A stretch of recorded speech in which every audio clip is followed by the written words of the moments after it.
Welcome to Networking Unleashed Building Profitable Connections, the show where meaningful relationships create real business growth.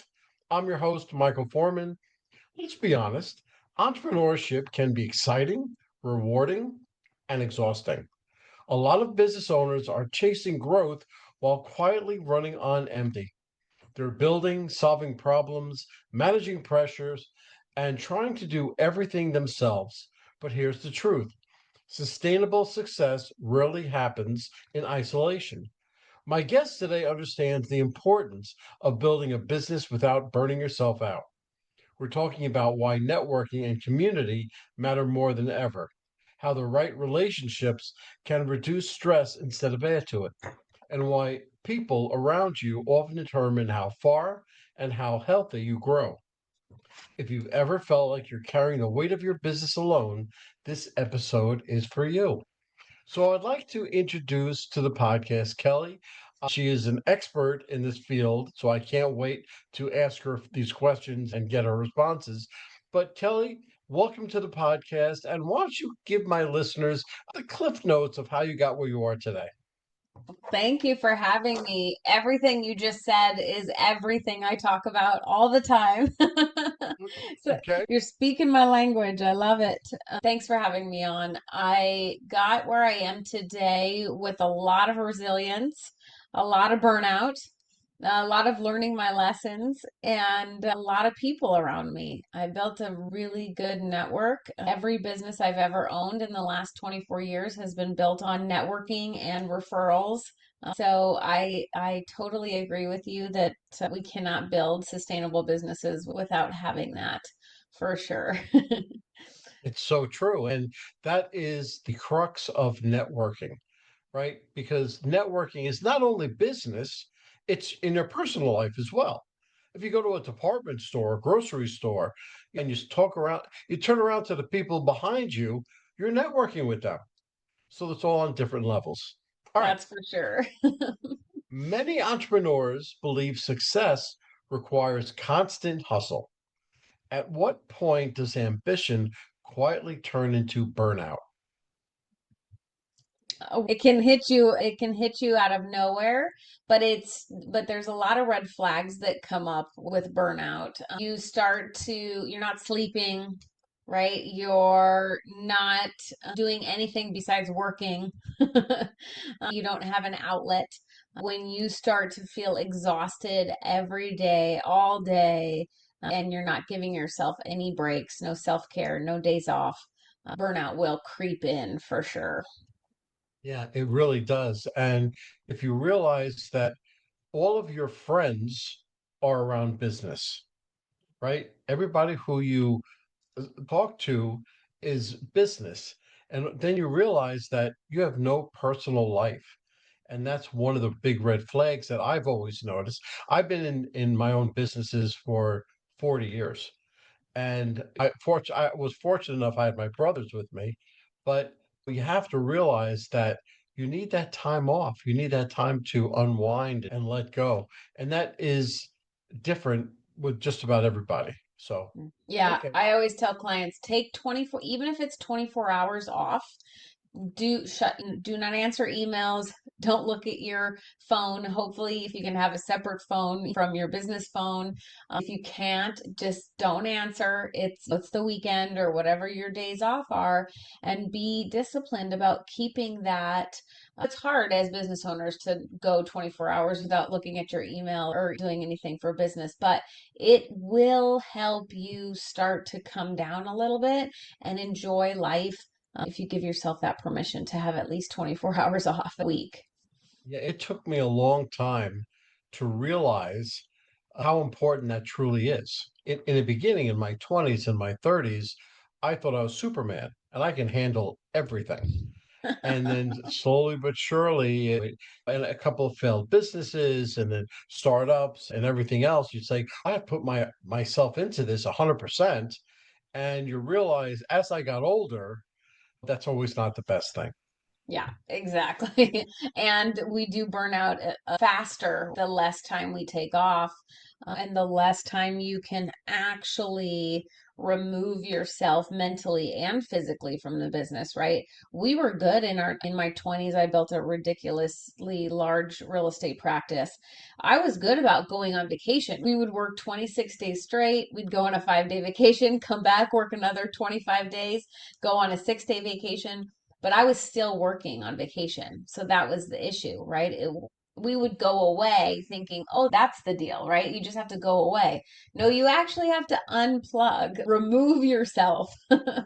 Yeah, absolutely. Absolutely. It's funny you say real estate because most of my friends that are realtors, they say almost exactly the same thing. And it's for them, they don't know how to unplug. Yeah. No, my clients need me. And that's the worst thing in the world to say. All right. So how does isolation affect entrepreneurs even when their business appears successful from the outside? There's no outlet to talk about the struggles, to you think you're the only one going on this roller coaster ride of entrepreneurship. If you don't have your community to lean on with people in the same boat as you, or even if they're in the same storm but not the same boat, there the entrepreneurship is a roller coaster, and you have to have people on the ride with you. Otherwise you feel that isolation so badly. I talk to people all the time. They're like, it's so lonely. I feel like I'm on an island and all this stuff. I'm like, build your community. The faster, and I tell people, go every week, once a week, go to a networking event. Once a day, have a virtual coffee and be on camera and see people in, and do these things to set yourself up for it. And once a month, go to a bigger conference, or once a quarter, so you are around the same types of people, that you that either the same types of organizations or just entrepreneurs in general who are high achieving like you. It's worth being around those people because you can talk about all the craziness. You have to be around like-minded people. And that's good that you say to go to a networking event once a week. I say twice a week, right? Because one is a main meeting, another one could be a Zoom call or a meeting or something else. But we're human beings, and the human beings need that touch, need that to see face to face. During COVID, that was my line in the sand. When everybody went indoors and when they started coming out, it's like people forgot. They forgot that they need to be in touch with one another. And one of the things that I teach is go to two networking events per week, and once a quarter, go to a conference, right? If you can't afford a conference, find a big networking event. And it's very easy to find them. Just go online. You can go to Meetup or all these other places, and you can find there must be 1,000 of them. I go to three of them per week, and I also have my own.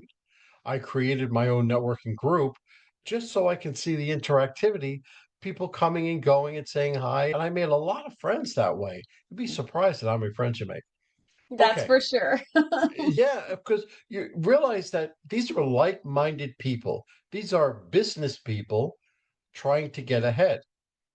And so when I say go to a networking event, you go with what's called a servant's heart. You go looking to give, not receive. And when you're looking to give, it takes all that pressure off your shoulders. And you say, this isn't so bad. I can do this.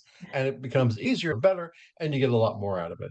That's for sure. Um, I love doing the connecting is my favorite thing. So I love going to meet new people, and then I'm like, "Oh, my client needs you. Oh my gosh, you need to meet my client. You guys would be great referral partners." So it's my favorite thing at yeah, networking. I have it on my calendar that I make a connection once a week. Yeah. Once a week, I bring two people together. And I step away.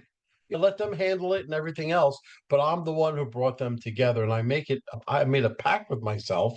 This was 2 years ago that every single week I'm going to bring two people together.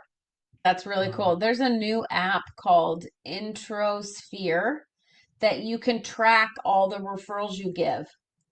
oh, really? Yeah, You write that down. INTRO Sphere. sphere, like introduction and your sphere Uh-huh. of influence.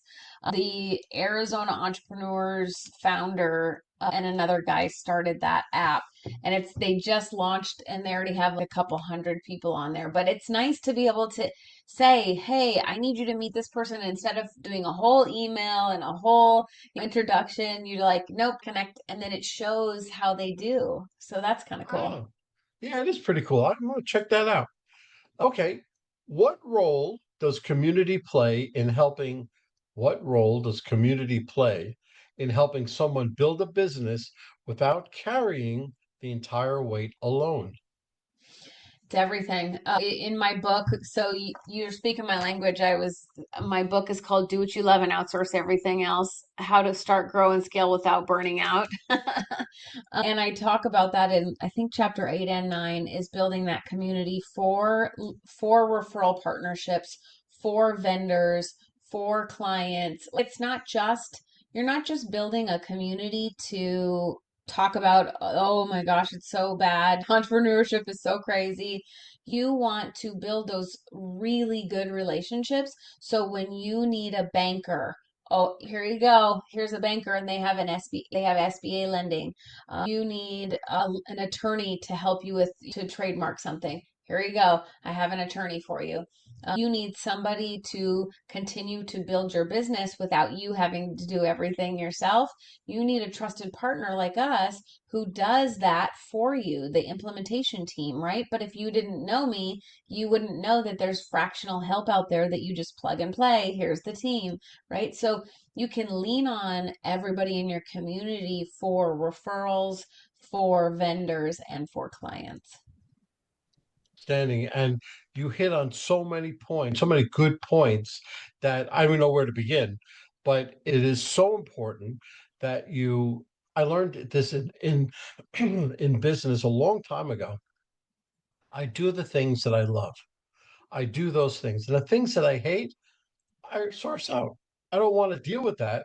So I just do the things that I love. And again, fortunately, I was in business with my brothers. So they took up a lot of that. But we all worked off of one another. And I'll tell you, on a bigger scale, Steve Jobs, when he first created Apple, it was he knew his strong points, but his weak points, he hired the people to fill those weak points.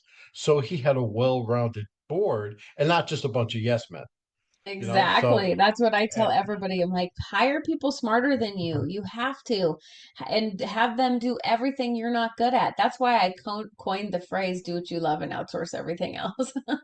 absolutely, it's great. That's a great thing.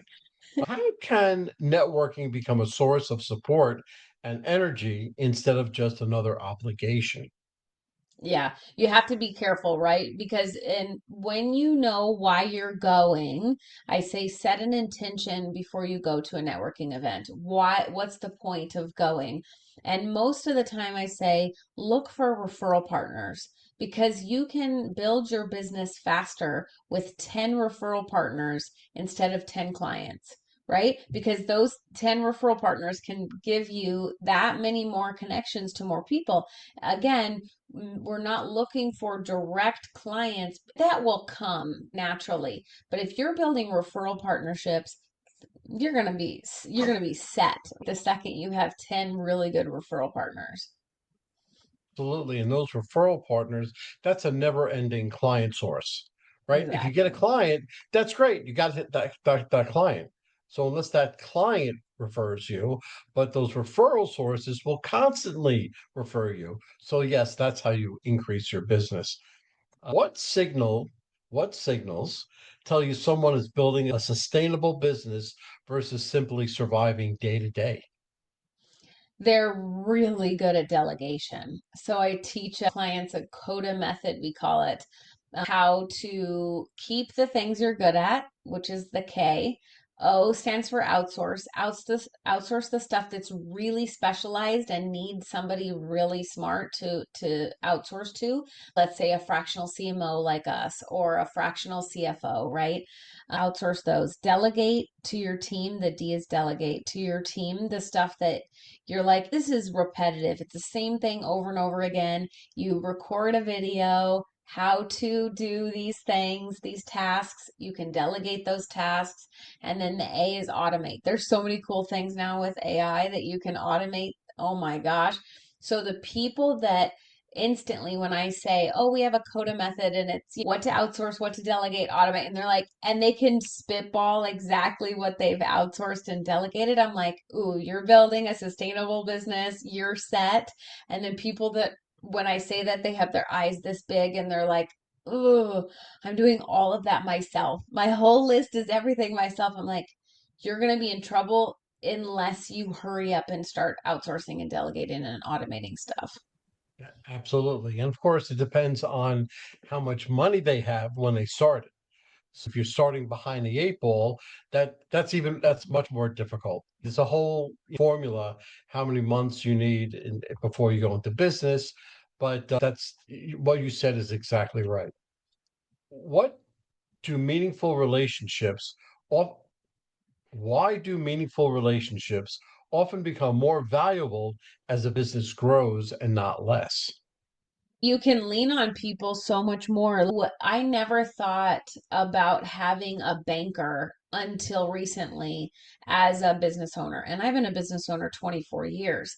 Somebody in my network referred me to a banker and said they will give you the most amount of relationships you'll ever need, and you can get lines of credit, you can have a small business loan. There's so many ways to increase your business just by that one relationship, just by that banker. But the people in your network you can lean on for, "Hey, I have this idea. Oh, I need a patent. Do you know a patent attorney?" But if you don't have that community to lean on, you will, yes, you can look on Google and figure out your reviews, but has anybody that you know worked with them? Like, how you don't even know what questions to ask them for the relationship. So if you continue building all those really good relationships, it's everything. It's a huge time saver Yeah. because yes, you can probably get the answer in, let's say, 3 or 4 days after you finish researching the person and his Google reviews and see if anybody worked with him. Instead, because when you get a referral, it's like a done deal. So you Exactly. immediately call it. So it works out really well.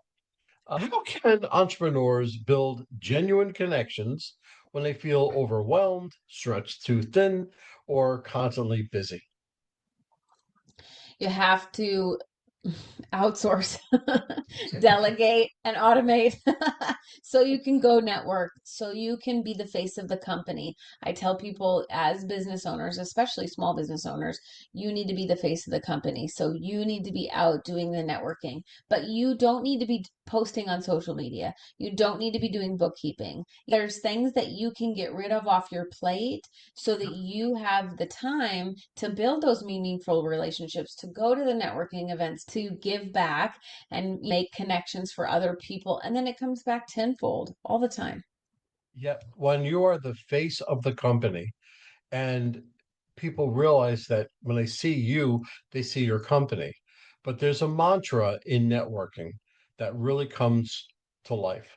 If they know you, if they like you and trust you, then they'll do business with you.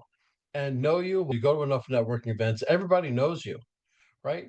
But likes you, that narrows the field down just a little bit because everybody's not going to like you. But trust, that's a major factor because nobody's going to do business with you unless they trust you. Yeah. So once you've established that bit of trust, then you can go further with your networking and everything else. And it actually becomes easier and more enjoyable. And you'll enjoy doing it. And then you'll see to give away the things that you don't want to do. But Exactly. that's neither here Well, nor there. when they say, what is it, 9 times that somebody has to see you, hear about you, talk to you to even build that trust. So you got to Between eight keep and 12. going. Yeah, Between 8 and 12 times. It takes between 8 and 12 times of touches. It could be emails, could be seeing you, it could be something else. But before they even, because I have this whole thing with emails, a corporate email, when you first send an email, you have a 2% chance of them responding to that email. And you say, oh my God, that's really low. But I also have a system. I call it my secret sauce of follow up because I feel the follow up is more important than actually meeting the person. And if you finish with the whole follow up, I can get you to about 75% of a chance of them returning your email, positive or negative. That doesn't matter because at least, but it's very important. But always remember, it's between 8 and 12 touches before they'll Yeah. even respond to you. Yep, All right. exactly. So don't give up. No, no, persistence. Unless they come out and physically tell you no, then you say, okay, I'll stop. But otherwise, you're persistent, you're consistent, and the consistency pays off. The persistence pays off in the long run. This is not a short-term game, right? This is a long game. What's the difference between surrounding yourself with people who drain you and people who strengthen your growth? Wow, that's everything too. There are groups that you can go to and you can feel the energy immediately, like, oh, nope, not my people. And then you go in Yes. other rooms. I have a networking, it's not a networking group, it's more of a media company, but they put the most high achieving women in all of the US in one room together, and 100 million, $50 million companies that these women have built and scaled and sold. It makes you want to do more. You're like, oh, the ceiling is way up there. I'm not done yet. And so Right. it makes, not forces you, but it makes you want to continue achieving if you're in the room with people that have done stuff more than you have done. I would have never written the book had I not been in that group, right? I would have never been on stages and on TV and done any of this PR stuff had it not been for that group. So it makes you, if you're in the right room, it makes you want to achieve more and more. Yeah, it makes you want it. That's all. It opens your eyes to say, you know something? I thought I could only do this level, but this opened your eyes and you can say, wow, I could do so much more. And you want to do so much more, but then you realize you can't do it alone. And the people who you surround yourself with. Now, remember, this goes back to having a circle of friends, right? Do you want to have a circle of friends that are always doubting you and saying you can't do this? And or would you rather have a circle of friends saying, yeah, that's great, do it. You need help, I can help you or something. And all of that, it lifts you up and it makes you want to do more, makes you want to do better. 100%. How do strong communities create opportunities that would never happen through strategy alone? I think we kind of hit on that before, right? Is having those connections and the referral partnerships, and just thinking like that lady said to me, "Do you have a banker?" And I was like, "Oh my gosh, no, I don't have a banker. I have a bank." But that's not the same thing as having a banker in your corner that gives you referrals or that gives you money. It's true. It's true. Okay, let's bring this podcast full circle. If a listener wants to grow their business over the next 90 days without sacrificing their well being, what one relationship building habit would you recommend that they start immediately? At least one networking event a week and one virtual coffee a day. Okay, wow, that's really good. And if they can do that, then they should well be on their way. 100%. And because as long as you know what you're going to that networking event for or what you're having the virtual coffee for, I'm always building my community, building my network so that I can have when a client asks me for anything, I'm like, got you. I already know somebody that I can give you. I know two people. So you have that. So I'm always going to the networking group to build my network so nobody can ask me for something and I'm like, I don't know anybody. No, you're absolutely right, 100% right. I could probably talk to you for another hour because we talk so much on the same level. We we Yes. we really coincide. Kelly, if somebody wanted to hire you or be mentored by you or just call you to say hi, how can they get hold of you? Our website, duplicatemyselfklm.com, and that has all of our contact information. That's great. Okay, so this conversation is a reminder that entrepreneurship was never meant to be a solo journey. The right community can give you perspective, support, encouragement, accountability, and opportunities you would never create on your own. Strong relationships don't just grow business, they help sustain the people building them. Take one step this week. All right, let me start that again. Take one step this week, reconnect with someone who brings positive energy, insight, or encouragement into your life. One meaningful conversation can shift your mindset more than another hour of overworking yourself. If you found value in today's episode, make sure you like, follow, and subscribe to Networking Unleashed, Building Profitable Connections, so you keep getting the best insights on networking and communication. And share this episode with an entrepreneur who could use both encouragement and community right now. If you like, if you'd help to strengthen your communication and building relationships that lead to opportunity and sustainable growth, visit michaelaforman.com to learn how I work with professionals, teams, and organizations. So until next time, build your business, protect your energy, and surround yourself with relationships that help you grow. Wow, that was a mouthful, and I could barely get through it. But Kelly, I can't thank you enough for coming on the podcast. You were wonderful. Thank you so much for having me. It was a pleasure.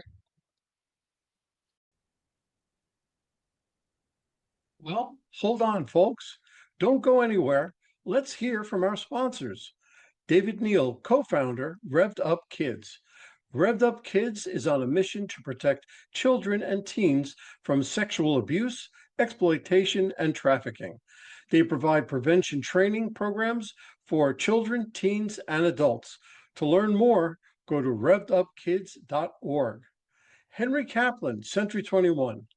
When it comes to making the biggest financial decision of your life, leave it in the hands of a proven professional, Henry Kaplan. Henry is a global real estate agent with Century 21, celebrating his 41st year in business. No matter where you're moving, Henry has the right connections for you. You can contact Henry at 561 427 4888. A wrap, folks.